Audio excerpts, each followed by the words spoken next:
त्वमादिदेवा पुरुषा पुराणः त्वमस्य विश्वस्य परम निधानम वेत्तासि वेद्यम च परम च धाम त्वया ततं विश्वमनंत रूप वायु यम अग्निवर्णः शशांकः प्रजापतिस्त्वं प्रपितामहश्च नमो नमस्तेस्तु सहस्रकृत्वा पुनश्च भूयोऽपि नमो नमस्ते। वसुदेव सुतं देवं कंस चाणूरमर्दनं देवकी परमानंदम श्री कृष्णं वंदे जगद्गुरुं कृष्णं वंदे जगद्गुरुं। कृष्णाय वासुदेवाय हरे परमात्मने प्रणत क्लेश नाशाय गोविंदाय नमो नमः गोविंदाय नमो नमः। हम सभी गीता प्रेमी और गीता ज्ञान के जिज्ञासु महानुभाव आज के इस भगवत गीता ज्ञान के सत्र में उपस्थित हैं। ये अत्यंत हर्ष और प्रसन्नता का विषय है। हम जब देखते हैं कि भगवत गीता ज्ञान के जिज्ञासु हमारे साथ आए हैं, उपस्थित हैं, तो हमको वास्तविक प्रसन्नता का आभास होता है। प्रसादम धिगच्छति, जैसे प्रसन्नता मिलती है, आंतरिक प्रसन्नता मिलती है, बाह्य तो रहती है लेकिन आंतरिक प्रसन्नता मिलती है कि हमारे साथ लोग खड़े हैं और भगवत गीता ज्ञान की जिज्ञासा को लेकर के लोग आते हैं और भगवान श्री गोविंद के आश्रय से गीता ज्ञान की चर्चा होती है। तो यह बहुत ही उचित और उत्तम तथा श्रेष्ठ कार्य है। इससे प्रसन्नता का होना स्वाभाविक है, स्वभावगत है बात। ये सांसारिक कार्यों की सिद्धि में प्रसन्नता होती है, लेकिन आध्यात्मिक कार्यों की सिद्धि में तो विशेष प्रसन्नता होती है। प्रसादम धिगच्छति, प्रसादे सर्व दुखानाम हानिरस्योपजायते।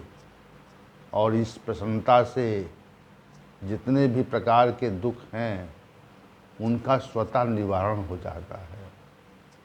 तो आइए चलते हैं, भगवान श्री गोविंद को प्रणाम करके आगे के सत्र की ओर हम लोग बढ़ते हैं और इस गीता ज्ञान की श्रृंखला में एक नया अध्याय जोड़ने का प्रयत्न करते हैं। तो अध्याय संख्या 15 और श्लोक संख्या 10। कल की चर्चा में श्लोक संख्या 10 पर चर्चा हुई थी और श्लोक संख्या 10 पर आज की भी चर्चा को हम केंद्रित करना चाहते हैं। थोड़ा विषय बचा था तो मन में ये बात है कि पुनः इस श्लोक को और स्पष्ट किया जाए और इस पे विचार किया जाए। आइए चलते हैं। श्री भगवान ने कहा, उत्क्रामंतम स्थितम वा भुंजानम वा गुणान्वितम विमूढ़ा नानुपश्यन्ति पश्यन्ति ज्ञानचक्षुषा। जब जीवात्मा इस शरीर का परित्याग करती है अथवा जब उसकी स्थिति इस शरीर में रहती है अथवा वह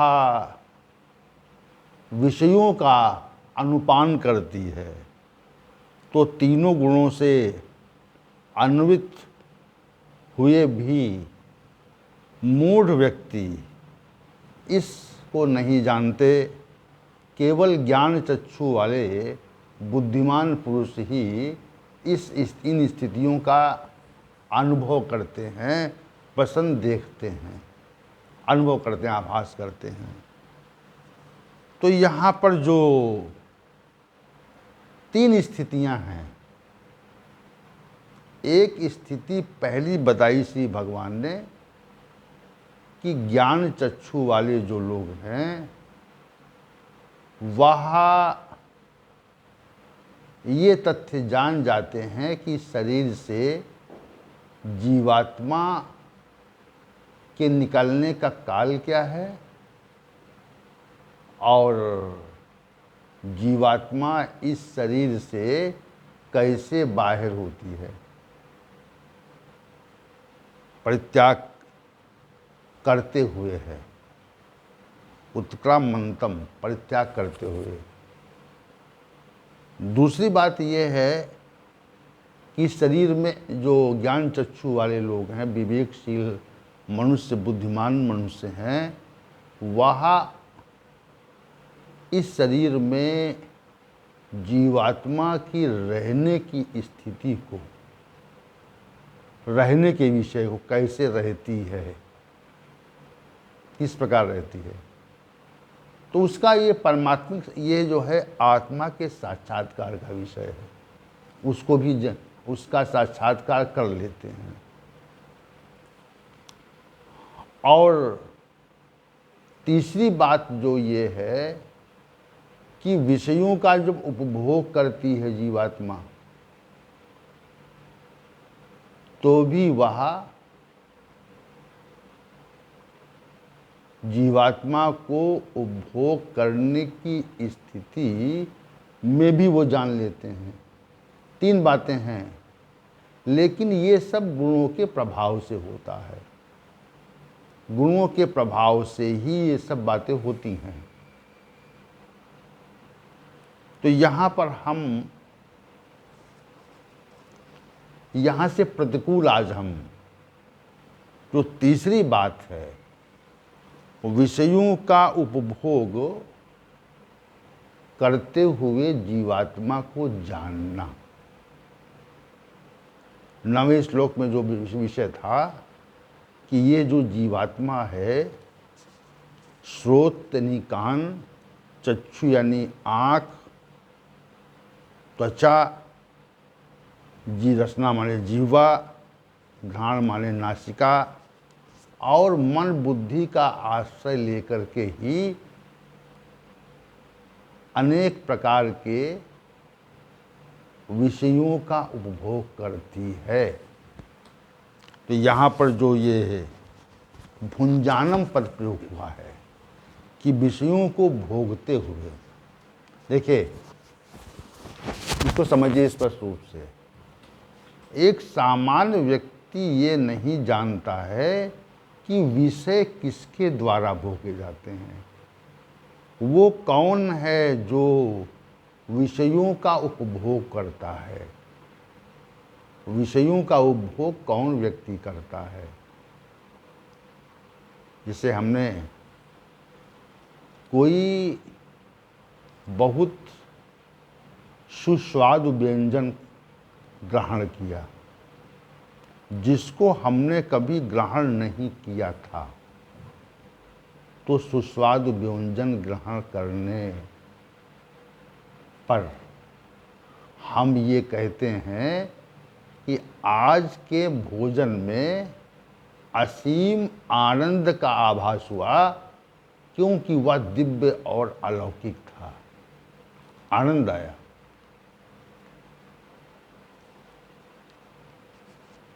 अब ये भोजन का उपभोग किसने किया, भोजन में जो रस था उसका उपभोग किसने किया, ये प्रश्न यहाँ पे है कि भोजन का उपभोग करने वाली सत्ता कौन है।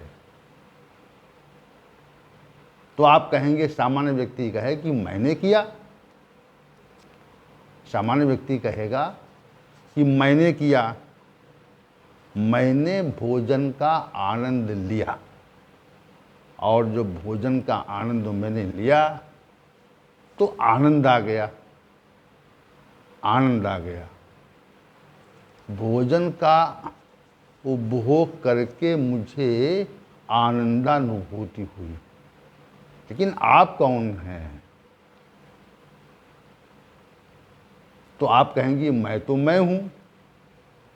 लेकिन अज्ञानी लोग ये नहीं जान पाते कि मैं कौन हूं।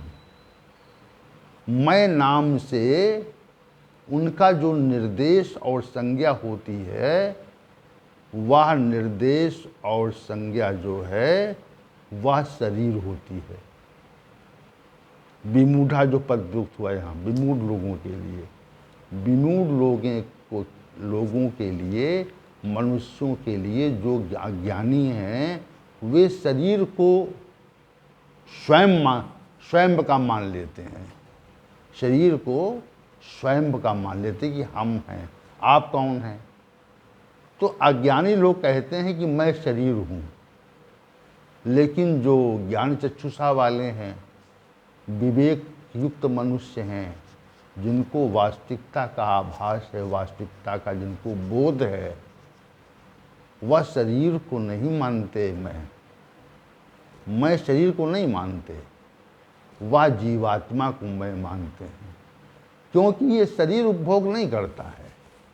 शरीर ने उस सुंदर व्यंजन का उपभोग नहीं किया। सुंदर व्यंजन का उपभोग करने वाली जो सत्ता है वह जीवात्मा है। जीवात्मा ने इस सुंदर सुस्वादु व्यंजन का उपभोग किया। समझिए इस चीज को आप। सुंदर सुस्वादु व्यंजन का जो उपभोग किया है वह जीवात्मा ने किया है, शरीर ने नहीं किया। तो जो मूर्ख लोग हैं, विमूढ़ा हैं, अच्छी प्रकार जो पूरी तरह से जो मूर्ख हैं, वह तो शरीर को मानते हैं कि शरीर ने वो भोग किया है। अच्छा और मनोरम दृश्य और मनोरम काया को शरीर देखता है, आंखें देखती हैं, ये मूर्ख लोग मानते हैं। और जो बुद्धिमान लोग हैं वह आत्मा के द्वारा वह शरीर और काया देखी जाती है, ऐसा मानते हैं। वास्तविकता क्या है? वास्तविकता यही है कि जीवात्मा जो है वह विषयों का उपभोग करती है। रूप का भी उपभोग करती है, रस का भी उपयोग करती है, शब्द का भी उपयोग करती है, स्पर्श का भी उपयोग करती है, सबका उपभोग वही करती है। तो ये बात जो ज्ञान चक्षु वाले हैं वह ये बात जानते हैं, और जो ज्ञान चक्षु वाले नहीं हैं वह ये बात नहीं जानते। इतनी सी बात है। उपभोग काल में जो ज्ञान चक्षु वाले लोग हैं वह इसका अनुभव करते हैं कि विषय का जो उपभोग है वह मेरे शरीर के द्वारा नहीं किया जा रहा है, वरन जीवात्मा के द्वारा किया जा रहा है। उपभोग काल में वो जान जाते हैं ये बात। और जो मूर्ख लोग हैं वह विषयों के उपभोग को शरीर तक ही मानते हैं। शरीर उपभोग कर रहा है, शरीर ने, नासिका ने सुंदर गंध ली, कोमल स्पर्श हुआ, तो कर्मेंद्रियों के भी 5 यही विषय हैं। तो 5 विषयों से कर्मेंद्रियां भी, आपकी कर्मेंद्रियां भी विषयों का उपभोग करती हैं। क्योंकि यहाँ पे ज्ञानेंद्रियों का विषय है, लेकिन ज्ञानेंद्रियों में कर्मेंद्रियां भी आ जाती हैं। तो हमने सांसारिक सुखद अनुभूति की, हमने की, इस शरीर ने की, ऐसा मानने वाले जो लोग हैं वह सांसारिक व्यक्ति हैं। जीवात्मा ने विषयों का उपभोग किया, ऐसा समझने वाले जो लोग हैं वह ज्ञान चक्षुषा वाले लोग हैं। ये ज्ञान चक्षु इतनी जल्दी प्रकट नहीं होता। बुद्धिमानता जो इसमें, बुद्धि से कहते हैं कि अमुक व्यक्ति बहुत विद्वान है, बुद्धिमान है, तो किसी विषय में पारंगत होना ये बुद्धिमान और विद्वान नहीं कहा जाता। बुद्धिमान और विद्वान कौन है? ज्ञान चक्षुषा वाले कौन हैं? कौन ज्ञानी हैं? तो ज्ञानी वो लोग हैं जो आत्मा को शब्द रूप रस स्पर्श गंध रूपी उपभोग विषयों का उपभोग करते हुए उसका बोध करते हैं, उसका अनुभव करते हैं। वे ज्ञान चक्षु वाले लोग हैं जो इसका अनुभव करते हैं। शेष सारे लोग, समस्त लोग, जितने भी लोग हैं वो सब विमूढ़ा हैं, वह मूर्ख ही हैं। ये बात श्री भगवान ने यहाँ पर कही है। विमूढ़ा नानुपश्यन्ति, विषयों का उपभोग हो रहा है तो मूढ़ लोग इसको समझ नहीं पाते। वे समझते हैं कि हमारे शरीर ने विषयों का उपभोग किया है। अब जो दूसरी बात यहाँ पे आई है वो यह आई है कि स्थित रहते हुए जीवात्मा शरीर में स्थित है। इस बात को कितने लोग, इसका अनुभव कितने लोग करते हैं? भाई, आत्म साक्षात्कार करने का नाम ही तो साधना है। क्या है साधना? क्या है साधना? किसे कहते हैं? तप किसे कहते हैं? तपस्या किसे कहते हैं? योग साधना किसको कहते हैं? आत्म साक्षात्कार का जो विषय है, वह उसके जो सिद्धांत हैं वह सैद्धांतिक रूप से आध्यात्मिक विषय माने जाते हैं। और आत्म साक्षात्कार करने की जो प्रक्रिया है वही उसको अपने जीवन में उतार करके आत्म साक्षात्कार कर लिया जाए, इसी को साधना की सिद्धि कहा जाता है। इतनी सी बात है।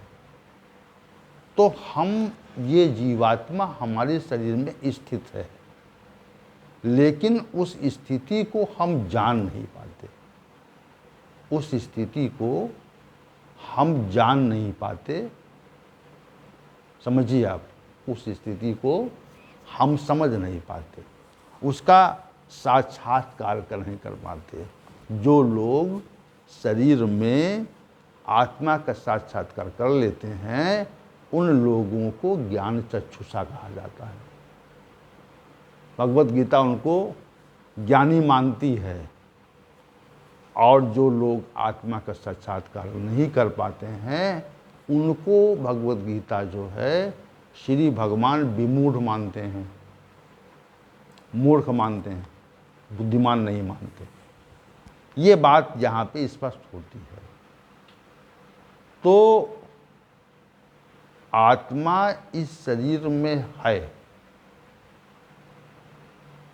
जैसे सूर्य इस ब्रह्मांड को प्रकाशित करता है, वैसे ही आत्मा जो है वह मनुष्य के समग्र शरीर को प्रकाशित करती है। मनुष्य के समग्र शरीर को प्रकाशित करती है, जीवात्मा प्रकाशित करती है।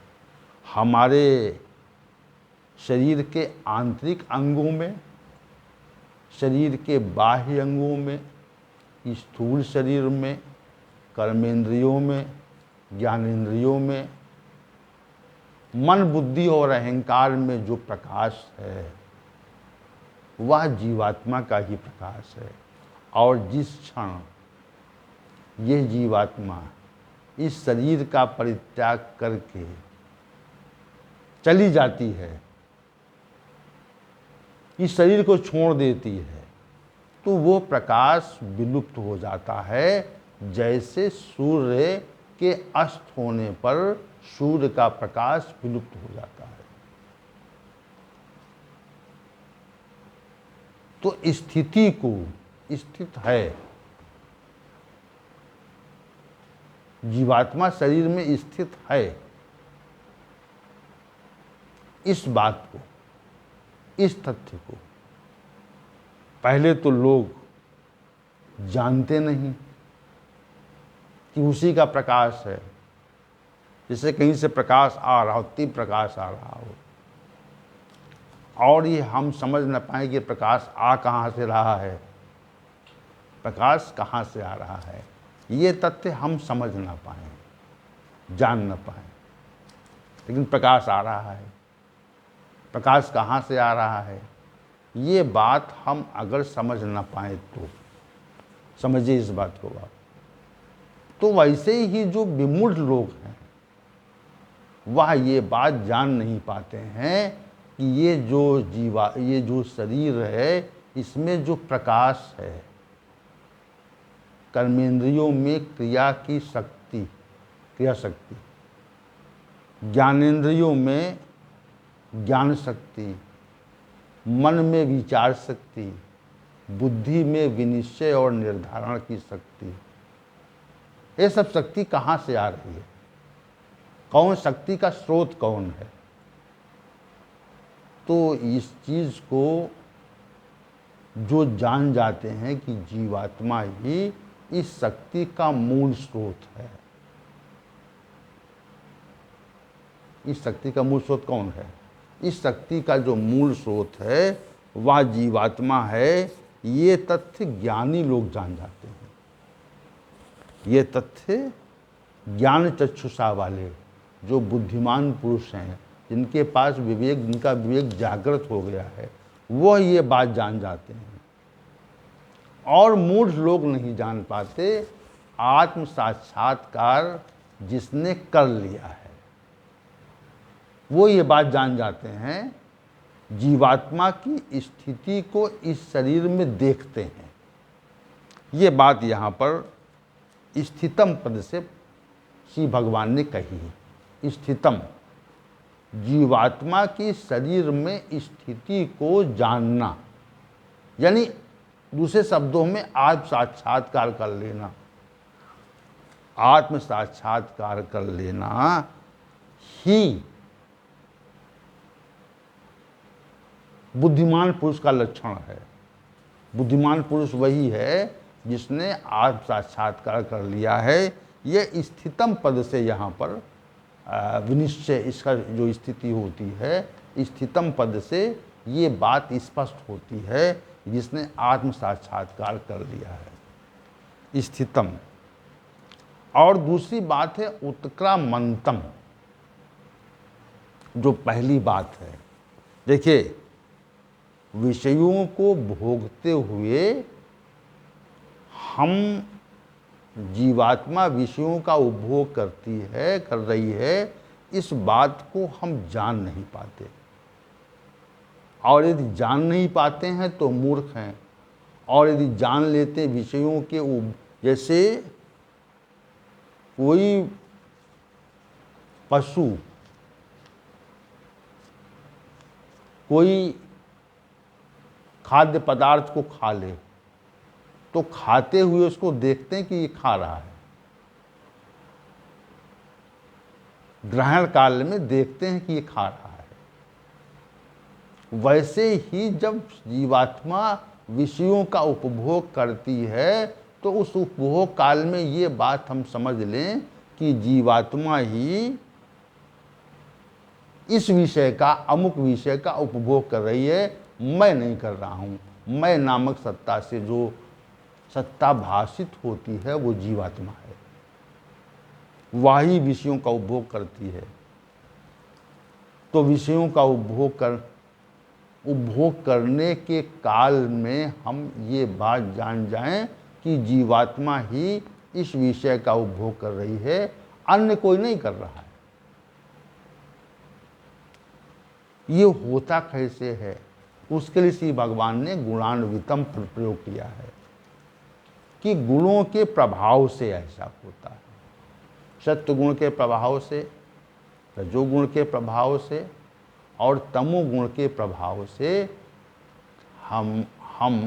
हमारी जो जीवात्मा है वह विषयों का उपभोग करती है। और जब हम गुणातीत हो जाते हैं तो विषयों के उपभोग करने की इच्छा का स्वतः पूरी तरह से समापन हो जाता है। तो विषयों के उपभोग करने की इच्छा नहीं बचती। इतनी सी बात है।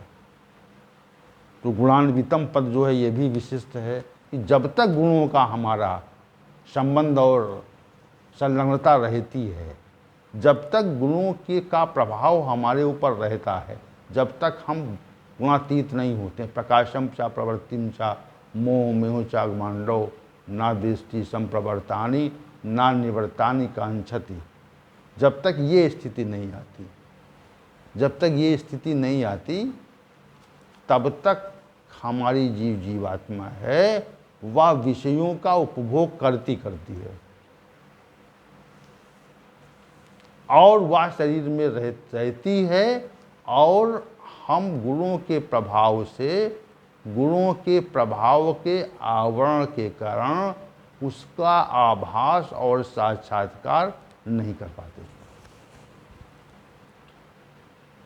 ये तथ्य यहाँ पे है। गुणों के प्रभाव गुण में अन्वित है, अन्वित होने का हम सब गुणों में अन्वित हो जाते हैं, उससे ढक जाते हैं। तो गुणों से अन्वित होने के कारण ही जो जीवात्मा है वह विषयों का उपभोग करती है और शरीर में वह स्थित है। इस तथ्य को हम जान नहीं पाते, वह ढकी हुई है गुणों से।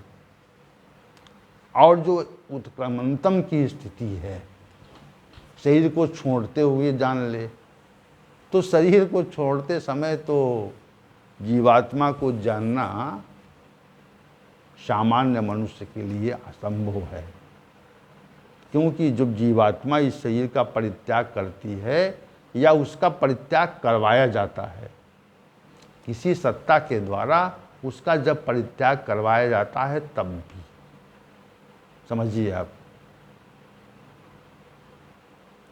तो ऐसी स्थिति हो जाती शरीर की कि हम मूर्छित हो जाते हैं,